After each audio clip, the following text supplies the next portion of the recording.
You know, ever since Lindsey announced, surprised us all, that she is pregnant with baby number 3, I feel like we all have baby on the brain a little bit. It appears that way, or they're just more stories that I'm like drawn to. Yeah. This being one of them. Huggies, the parent company of Huggies and Kleenex in the States, is cutting 5,500 jobs, which, by the way, is 13% of the workforce. That's a considerable number. Why, you ask? Because people aren't having as many children as they used to. Let's think about that for a moment. You know, now when I tell people I'm pregnant with my 3rd, there's a look of shock, some of horror with people, because you just don't hear people having 3 or 4 children. It's not as prevalent as it was, let's say, 30 or 40 years ago. In fact, I'll give you some numbers. For the birth rate in the States fell by 11% from 2007, I should say, to 2016. In Canada, in 1971, so we're going back a couple decades, 1971, the average number of children that a woman had was 2.1 children, and we're now looking at 2011, 1.61. Yeah.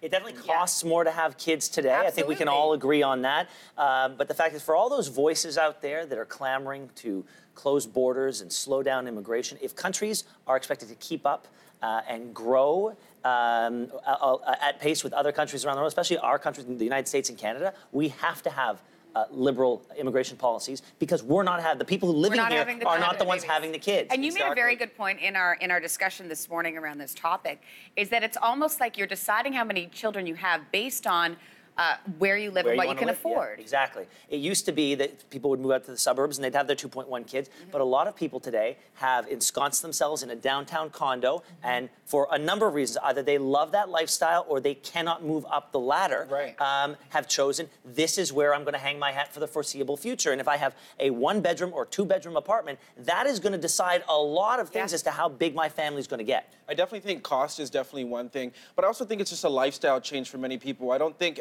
as many people have that focus that this is what I have to do. I have to get married and I have to have 2.1 kids or 3 kids. I think some people are saying, you know what, maybe life is more than just having kids. Maybe it's about traveling for people. Maybe it's about experiences. Maybe some people just don't want to have children because they've realized this is not for me. So what I'll have is maybe I'll have nephews and nieces, or for example, and I'll get comfort in that type of way. So I think as we've progressed along throughout society, I think people's minds have opened as well, where it's not just you have to get married, you have to have kids. There's other options for you as well. And women are having children later as well, because one of the stats in this study was talking about kids. I say study because I'm sort of basing it on the fact that they are cutting these jobs in the States, but there have been studies out there about fertility and how many children women are having. And women are having children later because in the workforce, I mean, you can decide to have children a little bit later. Maybe you don't want children first off. You figure out you do, or maybe you don't. I mean, there's so many options out there now. Many. Yeah. And just to add on that last point, like you brought up, the economic impact of not having kids, though, we know that in Atlantic Canada, that's one of the regions of the country that have an older demographic. Yeah. So provinces like PEI, I read this article, are doing their best, they're doing the most they can to bring in as much immigration as possible. You have an economic base later on to sustain the older folks. Right. Yep. Yeah. All right, speaking of economics, we're continuing to work through all of the angles on legalizing pot here in Canada, and there is one that is good news whether you smoke pot or not, and that has to do with real estate. That's What's going on? There's a U.S. study that says that living near a legal pot shop is good for your property value. Wow. So they did a study and they saw an 8.4% increase. Colorado, right? In Colorado. So now look, legal pot in Canada will mean different things in different regions. It was going to be different than the test cases in Colorado and California. So we don't know if this is something that is immediately transferable. But Colorado's a good place to start. Colorado is a good place, but there are some interesting wrinkles, because on that's one side of it, and on the other side you've got Ontario landlords, as we discussed yesterday and the day before, are looking to retroactively ban people from being able to smoke in their rental units. We should probably point out, I mean, the reason why they say your property value is going to go up is because the foot traffic that will be headed to your neighborhood, right? And so that means retailers will have more people coming in, and possibly, that kind of thing. Hopefully people aren't driving there and driving back, if you know what I mean.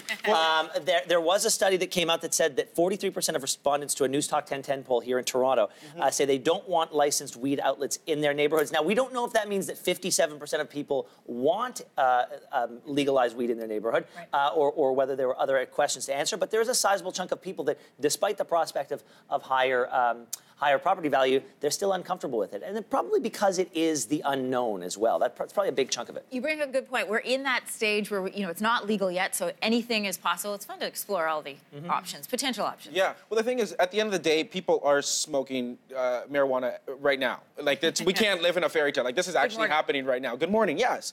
So the fact that it is going to be legalized, we know Ontario, for example, they're going to be implementing 150 of these stores right across the province. So if Colorado is showing that this could have a good impact on your property values, well, that's not a bad thing. Personally, it's convenience is important, whether it's to a convenience store, a liquor store, I guess now it's going to be a marijuana store, depending what your flavor is, to have it right at your doorstep is not a bad thing. And can I also point something out? Let's take liquor, for example. When you go to get your liquor at the liquor store, it's not like you're buying the liquor and then standing outside opening up and drinking in that location. The same goes for buying marijuana. I don't think you're going to see, which Colorado said as well, you're going to see people going into these places, getting their weed, and then lighting up right well, you're not allowed. You won't be allowed. It's not going to be legal in Ontario to smoke outside like that. So, no, you're right. Listen, like I said, we don't know what's going to happen. We can only look at best practices elsewhere, and so far the best practices are telling us 8.4% value increase. So. And buy a house near... there you go. A subway line and a weed shop. All right.